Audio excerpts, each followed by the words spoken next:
Chers amis, nous allons entrer dans ce culte et pour cela, nous nous laissons conduire par l'orgue.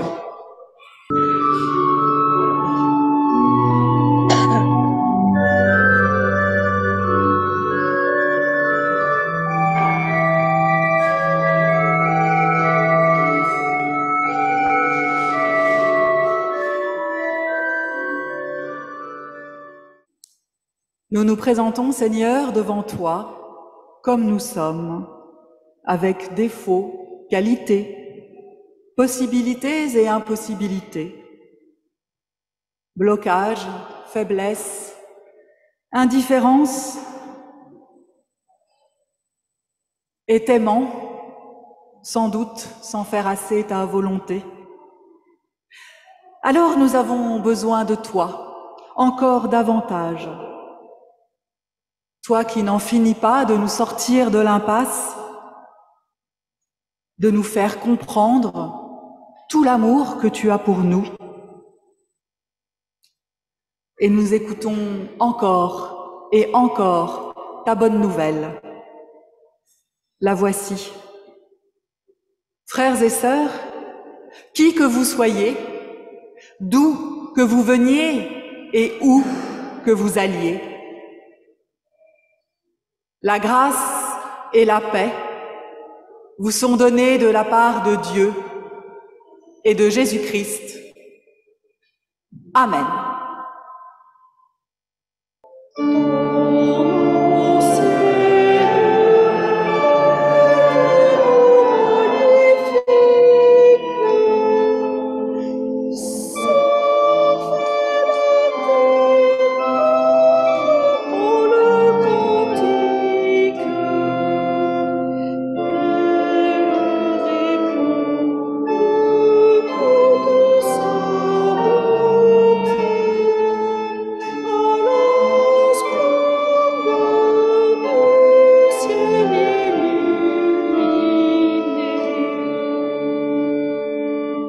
Dieu, je te remercie simplement de ce que tu existes, d'être plus grand que notre tête, trop logique, d'être plus subtil que notre cœur, trop nerveux, d'être si proche et si lointain, et en tout, autre, d'être déjà conçu et encore inconnu. Dieu, je te remercie qu'en fuyant loin de toi, nous nous enfuyons vers toi, que nous ne faisons rien pour toi, mais tout grâce à toi. Que ce que je ne peux pas saisir n'est jamais illusion. Je te remercie que tu sois silencieux, car c'est seulement nous, les érudits analphabètes, qui bavardons sans cesse.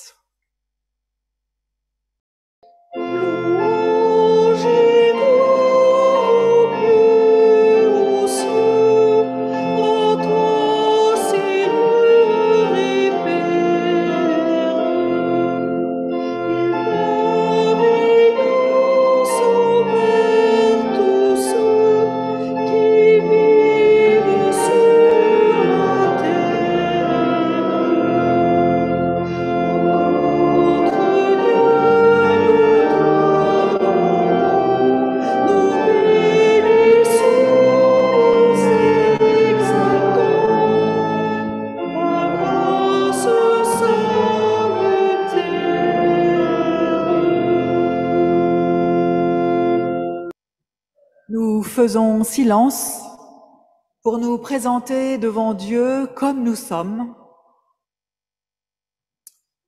pour lui dire ce que nous ne pouvons dire à personne d'autre.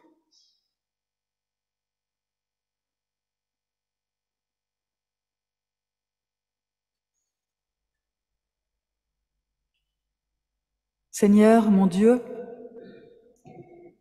je ne sais pas où je vais. Je ne vois pas la route devant moi. Je ne peux pas prévoir avec certitude où elle aboutira.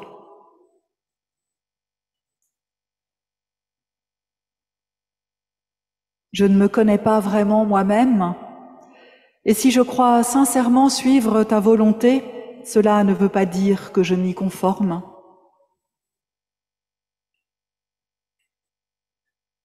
Je ne sais pas toujours ce que je fais. J'ai parfois des pensées que je redoute, comme il m'est difficile de distinguer ta voix en moi.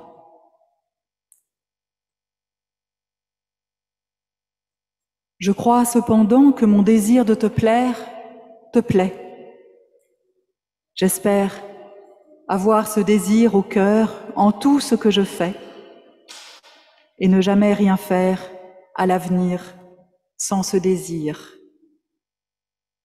Amen.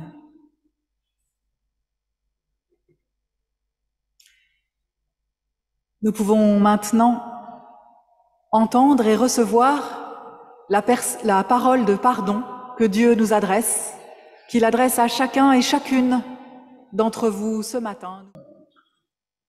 Mon frère, ma sœur, parce que nous sommes impardonnables, nous sommes pardonnés. C'est pourquoi nous pouvons vivre en paix. Dieu nous fait grâce, il nous pardonne en Christ.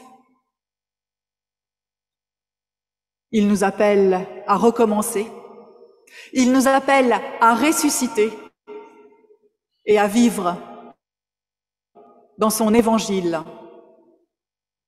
Amen.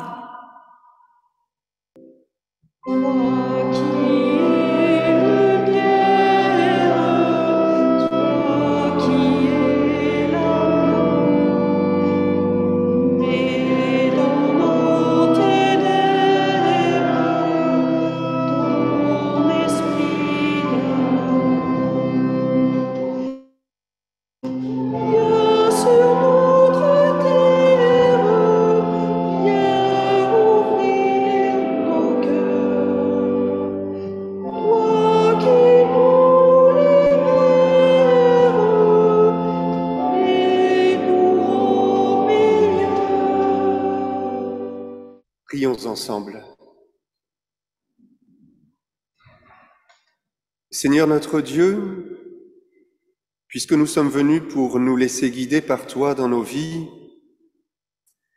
fais de ce moment de lecture biblique et de prédication un moment où nous sommes disponibles et humbles pour accepter de nous laisser transformer et confier quelque chose de ta part. Amen. Le texte que nous partageons ce matin, c'est le texte proposé dans les cycles de lecture biblique pour ce jour. Il correspond au temps dans lequel nous sommes à la suite de Noël, c'est-à-dire découvrir peu à peu qui est ce Jésus dont l'on fête la naissance. Un texte du baptême du Christ, ici dans l'évangile de Luc au chapitre 3. Comme le peuple était dans l'attente et que tous se demandaient si Jean n'était pas le Christ, Jean leur répondit à tous, « Moi, je vous baptise d'eau, mais il vient celui qui est plus puissant que moi, et ce serait encore trop d'honneur pour moi que de délier la lanière de ses sandales. Lui vous baptisera dans l'Esprit Saint et le feu. Il a sa fourche à la main, il va nettoyer son aire. Il recueillera le blé dans sa grange, mais il brûlera la paille dans un feu qui ne s'éteint pas. » Jean annonçait la bonne nouvelle au peuple avec beaucoup d'autres encouragements.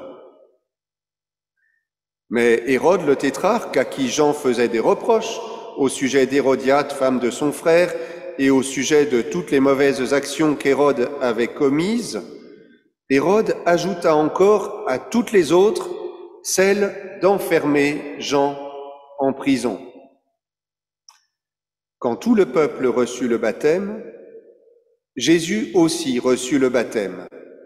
Et pendant qu'il priait, le ciel s'ouvrit et l'Esprit Saint descendit sur lui sous une forme corporelle comme une colombe, et il survint une voix du ciel: « Tu es mon Fils, bien-aimé, c'est en toi que j'ai pris plaisir. »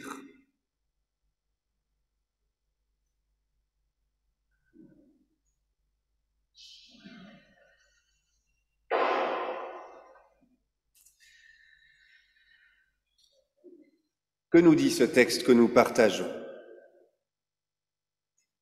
C'est un texte qui renvoie tout de suite à des images, parce qu'il est fait comme ça. Pas simplement parce que nous sommes 2000 ans après, plus ou moins, l'écriture de ce texte, et qu'entre-temps, beaucoup d'art chrétien en a proposé des visualisations, mais même si nous étions à peu près au moment où il a commencé à être transmis, ce texte, de toute façon, est un texte très visuel, qui, même si on ne fait que l'écouter par l'oreille, appelle une représentation qui se fait avec les yeux, que ce soit les yeux réels ou les yeux intérieurs. Alors commençons par ces images, puisque de toute façon, dès qu'on lit le texte du baptême du Christ, et surtout dans une ville de culture comme Paris, où il y a des musées notables un peu partout, eh bien aussitôt nous avons ces images de peinture, de sculpture, du baptême du Christ qui se superposent avec le texte. Et il ne faut pas forcément refuser cela. Ces images sont fidèles au texte quand elles représentent cette grande rencontre entre quelque chose qui vient d'en haut, puisqu'il y a du ciel, il y a de l'esprit, il y a du vent et du souffle, et puis des choses qui sont plutôt d'en bas, puisqu'il y a ces eaux qui par nature coulent et s'étalent sur la terre. Rencontre et aussi symboliquement la Seigneurie de Dieu et le plaisir de Dieu, ce rayonnement positif, et puis le côté très trouble, violent et bien d'Hérode qui malmène sa vie, sa propre vie, la vie des autres, qui malmène Jean le Baptiste et bientôt va le tuer. Contraste donc dans ce texte, les mots le disent et les images le répercutent entre quelque chose qui est haut et quelque chose qui est bas. Un texte donc qui pose directement sous une forme visuelle, sous une forme géométrique, la question du haut et du bas, donc la question: va-t-il y avoir ou pas une réconciliation? Est-ce que le ciel et la terre peuvent se toucher?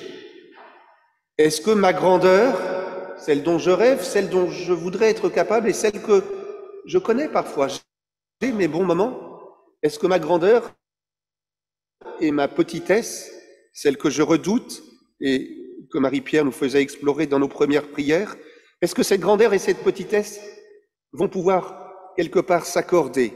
Est-ce que cette part céleste en moi et est-ce que cette part inférieure, voire infernale, chtonienne, qu'est-ce que je vais faire avec cela? Est-ce que cela va pouvoir se parler et trouver une réconciliation? Dans les images qui parlent du baptême du Christ, les artistes ont figuré beaucoup de choses. Il y a différentes manières de disposer le corps de cet homme qui est en train de recevoir un baptême. Mais j'aime particulièrement le choix de certains artistes qui justement disposent sur les peintures le corps de Jésus en train d'être baptisé de telle manière qu'il traverse ces deux zones, la zone haute et la zone basse de nos vies dont je viens de parler. Je pense à telle ou telle mosaïque byzantine où il y a la tête de Jésus qui est dans le ciel, dans les étoiles, dans le souffle de Dieu, et puis son corps qui traverse l'eau, que l'on voit, il est voilé mais pas disparu, son corps qui entre dans l'eau et qui est le même dans cette partie plus inquiétante, plus mouvante de notre vie. Dans ces figurations-là, on a déjà un message qui nous dit que par rapport à la question que nous pose le texte, que va-t-il se passer entre le grand et le petit, entre le bon et le mauvais? Ce corps, cette image du corps qui fait un lien, promet déjà une réconciliation. C'est un corps de réconciliation. Et c'est ce que nous dit le texte, finalement. Peut-être que même s'il y a un esprit qui est haut et une terre qui est basse, peut-être qu'il ne va pas y avoir un antagonisme irréductible entre les deux, entre nos envies qui nous mènent vers le haut et nos lourdeurs qui nous traînent vers le bas. Oui, le texte s'achève bien sur cette indication. L'Esprit descendit sur lui sous une forme corporelle, comme une colombe. Cette colombe, à qui appartient-elle? Elle est du ciel puisqu'elle vole.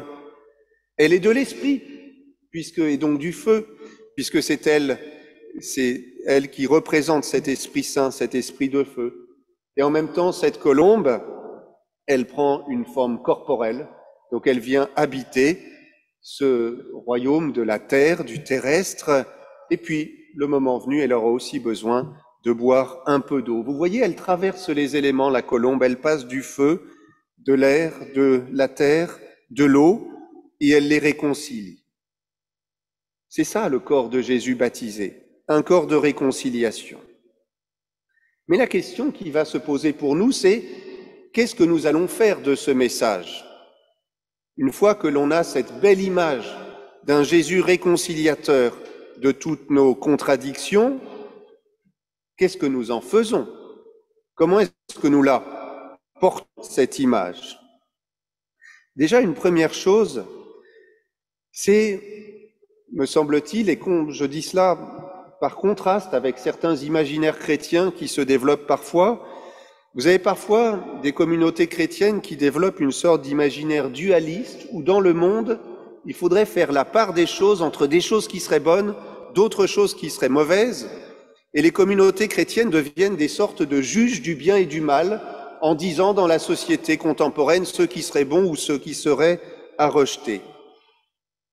Et il me semble que le texte ne nous invite pas nécessairement à ce type de dualisme. Alors je sais, il y a au verset 27, et de manière équivalente dans les autres évangiles qui rapportent ce baptême du Christ, l'idée que celui qui vient, je relis le texte, a à la main sa fourche, ou sa pelle à vanner, suivant d'autres traductions, c'est-à-dire cet outil avec lequel on va battre la récolte pour séparer le bon grain, celui dont on a besoin pour vivre, et l'enveloppe qui de toute façon est vouée à disparaître. Il a sa fourche à la main, il va nettoyer son aire, il recueillera le blé dans sa grange, et il brûlera la paille dans un feu qui ne s'éteint pas. Encore une fois, la question c'est comment se fait la vie chrétienne dans un monde? Allons-nous être nous-mêmes ceux qui vont faire la part des choses entre des choses qui sont bonnes, qui devraient vivre, et d'autres choses que nous devrions nous-mêmes brûler? Eh bien non. Il me semble que le texte ne nous oblige pas à cela, encore une fois, mais plutôt à prendre en compte le fait qu'il y a cette sorte de tension éthique entre du bon et du mauvais au milieu de chaque chose que nous rencontrons. La tradition ecclésiale dans laquelle nous vivons, la tradition réformée ou luthéro-réformée, cette tradition-là n'a jamais consisté à séparer un monde du bien et un monde du mal. Elle a toujours consisté à visiter le monde dans son ensemble tel qu'il est, à le considérer d'abord comme un don de Dieu et à ne pas donc se placer d'abord dans une attitude de rejet, mais dans une attitude où toute chose peut être soit dévoyée, soit prise en bonne part. Et c'est là d'ailleurs, c'est là que le texte de Luc, celui que nous lisons ce matin, est spécifiquement utile, car jusqu'ici, finalement, je vous ai parlé de cette figure du baptême de Jésus de manière très générale, comme on aurait aussi pu la retrouver chez Matthieu ou à travers les différentes figurations. Mais il y a quelque chose de spécifique dans le texte de Luc, la patte qu'il ajoute dans son interprétation très personnelle de ce récit. On pourrait être très précis et très détaillé dans les différences entre Luc et les deux évangiles, mais je vais retenir simplement deux choses. Deux choses qui sont très caractéristiques de la manière dont Luc nous raconte cette histoire. La première chose, vous l'avez entendu à la lecture, c'est qu'il nous raconte que Jean-Baptiste est emprisonné. On nous raconte d'abord Jean-Baptiste annonçant que va venir quelqu'un de plus grand que lui, puis vient le baptême de Jésus, mais entre les deux, Luc insère l'épisode de l'emprisonnement de Jean-Baptiste, ce que ne font pas d'autres évangélistes. Qu'est-ce que cela nous dit, cet épisode de l'emprisonnement? Il me semble que cela nous dit justement que la même chose, la même réalité au départ, peut soit virer vers la défaite, vers l'accablement, ou au contraire tourner vers le bien. Car Jésus et Jean-Baptiste, dans cette histoire, c'est un peu la même personne. Dans les deux cas, Jésus et Jean-Baptiste, c'est le prophète de Dieu qui annonce la conversion. Mais Jean-Baptiste est un prophète de Dieu qui annonce la conversion et qui semble, au moment d'être emprisonné, avoir travaillé en vain, puisqu'il finit par se faire broyer par un roi terrestre, tandis que Jésus annonce la même conversion, mais il semble, avec le feu de Dieu, le faire sous une forme qui aboutit à une réconciliation pleine. Tu es mon fils bien-aimé. C'est le même prophète, mais il y en a un d'une certaine manière qui meurt et un autre qui vit. Pourquoi est-ce que c'est intéressant que Luc nous pose cette question? Parce qu'à ce moment-là, il parle à nos peurs. Lorsque nous recevons la mission d'être des enfants de Dieu, et plus que cela, j'y viendrai dans un instant, d'être des prêtres de la réconciliation, mais j'y reviendrai. Lorsque nous recevons la mission d'être des enfants de Dieu, de vivre dans cette vie, non pas en étant des juges du bien et du mal, mais en portant, comme je l'ai dit, en toute chose, cette réconciliation de ce qui est haut et de ce qui est bas. Eh bien, nous avons peur. La mission est trop lourde. Est-ce que vraiment, moi, avec ma petite vie, je vais pouvoir réconcilier des tas de choses? Est-ce que vraiment je vais pouvoir faire que le côté lumineux du ciel vienne se répandre sur le côté sombre de la terre? Est-ce que moi, je suis à la hauteur de cette mission? Lorsque l'on se confronte à cette mission qui nous est apportée par les textes, on a tous peur de finir un peu comme Jean-Baptiste. Et c'est pour cela qu'il est sans doute bon que Luc nous nomme ce risque. Oui, celui qui s'engage pour l'Évangile et pour la lumière de Dieu a peur de très mal finir. Mais il y a une autre spécificité de Luc. Pas seulement le fait de nous visualiser cette peur de l'emprisonnement de Jean-Baptiste, mais l'autre spécificité de Luc dans ce texte du baptême du Christ, c'est qu'il parle sans cesse d'un troisième personnage. Là où, par exemple, chez Matthieu, il n'y a que Jésus et Jean-Baptiste, chez Luc, il y a un troisième personnage qui est le peuple. Au début du texte, verset 15, comme le peuple était dans l'attente.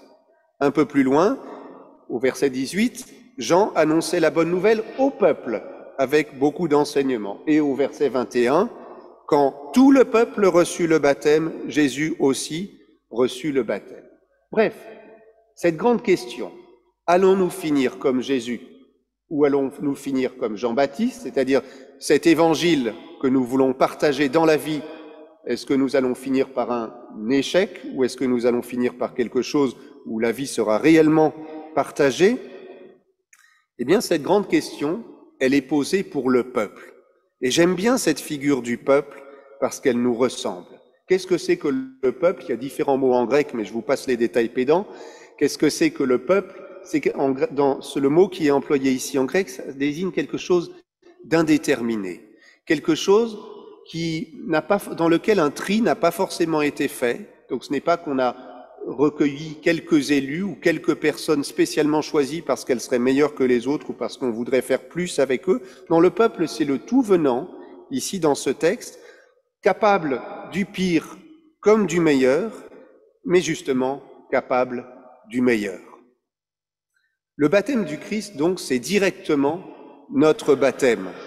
C'est directement le fait que chacun de nos corps peut être ce corps de réconciliation dont je parlais tout début. « C'est toi mon fils ?» est-il dit à Jésus. « C'est toi ma fille, c'est toi mon fils. » Celui-ci voit les cieux s'ouvrir sur lui, et bien sûr chacun de nous devons considérer que les cieux s'ouvrent. Celui-ci, ce Jésus, voit une reconnaissance inconditionnelle et en lui, Dieu trouve du plaisir. Et oui, en chacun de nous, Dieu annonce qu'il va trouver du plaisir. C'est cela, la responsabilité d'être un chrétien, être prêtre de réconciliation du ciel et de la terre, être celui qui va porter cette réconciliation dans la vie de tous les jours. Alors le vêtement est trop grand. Vous savez, la robe pastorale, elle est toujours trop grande par rapport à la petite personne qui est à l'intérieur. Et cette robe pastorale, cette robe d'enseignement, de partage de l'Évangile, si vous aussi, à votre manière, vous voulez prendre la responsabilité de ce que Dieu attend de vous, vous allez tous aussi vous retrouver dans une robe trop grande. Oui, la bonne nouvelle de la paix est toujours trop grande pour nous, parce qu'à l'intérieur, il y a une petite personne qui est pleine de colère, de tremblements, de fissures, qui ne sait pas quelle paix trouver. L'image de Jésus, baptisé, traversant, est là pour cela. Oui, nous ne savons pas ce que c'est que d'avoir la tête au ciel et les pieds dans les eaux et d'être la même personne unie par la grâce de Dieu. Et c'est pourquoi cette mission, nous devons la prendre jamais dans la conscience d'être meilleur que les autres, parce que ce serait faux, jamais dans l'idée d'avoir été mis à part par Dieu par contraste avec les autres, parce que ce serait faux.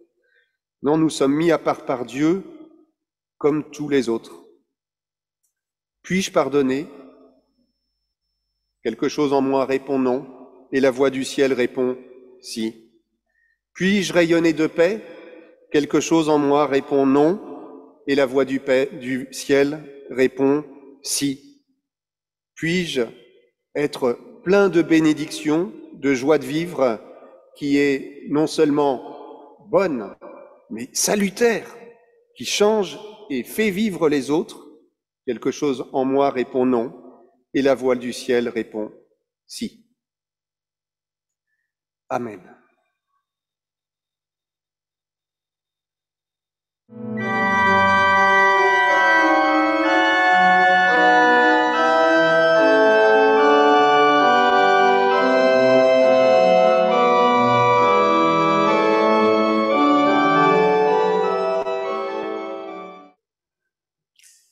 Comme l'enfant qui sert son père, c'est ce que nous chantons ensemble.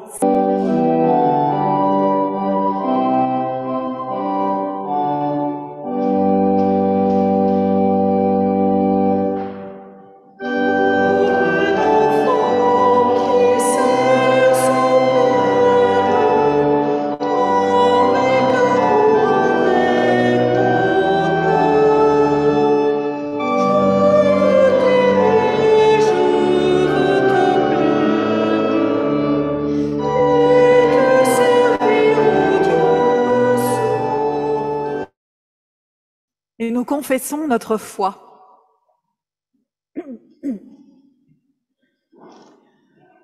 Nous croyons en Jésus-Christ, le Fils unique de Dieu qui s'est fait homme pour que nous ayons pardon, joie et salut. Nous croyons qu'il est mort et ressuscité pour nous donner la victoire sur la mort et l'assurance de notre résurrection. Nous croyons qu'il viendra dans la puissance et la gloire, comme il est venu dans la faiblesse.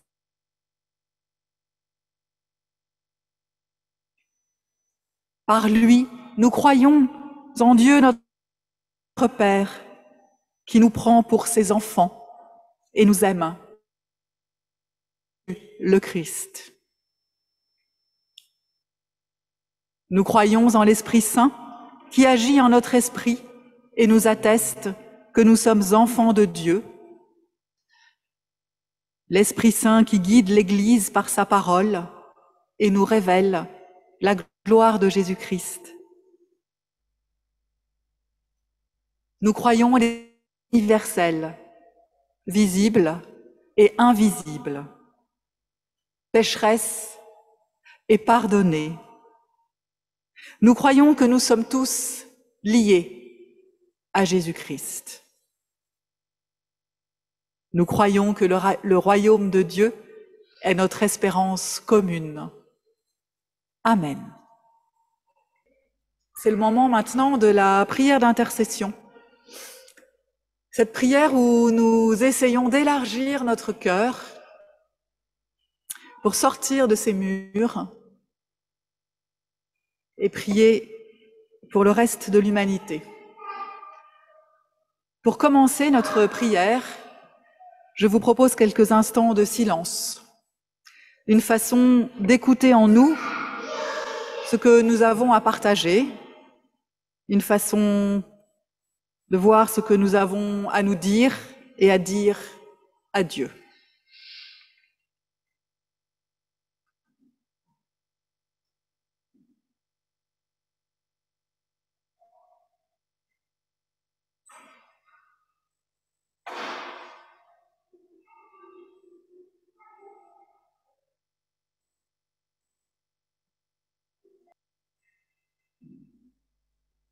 Dieu, à toi que je ne connais pas et ne puis connaître, à toi à qui je suis lié par l'amour, la crainte, la foi, l'ignorance, j'adresse cette prière. Aide-moi à ne jamais renoncer à l'exercice vital, cet exercice vital qui consiste à protéger tous ceux qui respirent et à protéger l'air que nous devons respirer, à protéger tous ceux qui ont soif et l'eau qui désaltère, tous ceux qui ont faim et la nourriture qui rassasie, tous ceux qui sont et aussi à protéger le réconfort, la compassion, le secours dont ils auraient besoin. Aide-moi à rester préparé pour affronter la difficulté, la douleur, l'imprévu. Aide-moi à me soucier des sourds et des aveugles,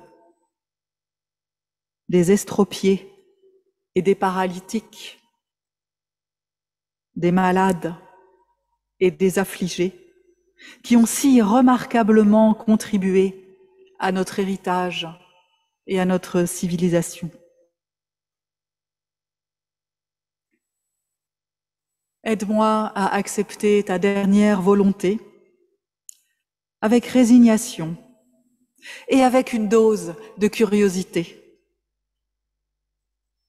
Aide-moi à faire meilleur usage de l'adversité et de l'abnégation. Pour tout cela, mon Dieu, que ta volonté soit faite. Et nous poursuivons en disant tous ensemble, Notre Père qui es aux cieux, que ton nom soit sanctifié, que ton règne vienne, que ta volonté soit faite sur la terre comme au ciel. Donne-nous aujourd'hui notre pain de ce jour. Pardonne-nous nos offenses, comme nous pardonnons aussi à ceux qui nous ont offensés. Ne nous laisse pas entrer en tentation, mais délivre-nous du mal, car c'est à toi qu'appartiennent le règne, la puissance et la gloire pour les siècles des siècles. Amen. Levons-nous pour recevoir la bénédiction de la part de Dieu.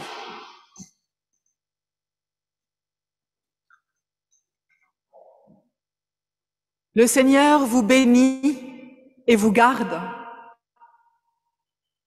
Le Seigneur fait resplendir sur vous sa lumière et vous accorde sa grâce.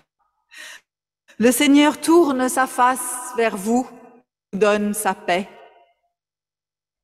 Il vous bénit, vous aimez. Amen.